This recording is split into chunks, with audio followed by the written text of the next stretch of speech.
Butter कीमा की recipe. अज्जा: गाय का कीमा 1 किलो, नमक आधा चाय का चम्मच, कुटी लाल मिर्च 1 खाने का चम्मच, कुटी काली मिर्च आधा चाय का चम्मच, अदरक लहसुन का पेस्ट 2 खाने के चम्मच, तेल आधा कप, मक्खन 4 खाने के चम्मच, कसूरी मेथी 1 खाने का चम्मच, दरमियानी प्याज 1 अदद, दही 1 कप।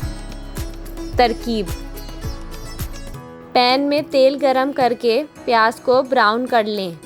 फिर इसमें 1 किलो गाय का कीमा डालकर हल्का गोल्डन ब्राउन करें। अब इसमें 2 खाने के चम्मच अदरक लहसुन का पेस्ट शामिल कर लें। एक प्याले में 1 कप दही को फेंटकर इसमें आधा चाय का चम्मच नमक, 1 खाने का चम्मच कुटी लाल मिर्च और आधा चाय का चम्मच कुटी काली मिर्च शामिल करके मिक्स कर लें।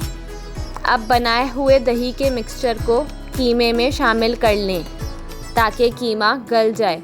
अब एक पैन में 4 खाने के चमचे मक्खन में 1 खाने का चम्मच कसूरी मेथी डालकर कीमे में बघाड़ दें और 2 मिनट के लिए दम पर रख दें।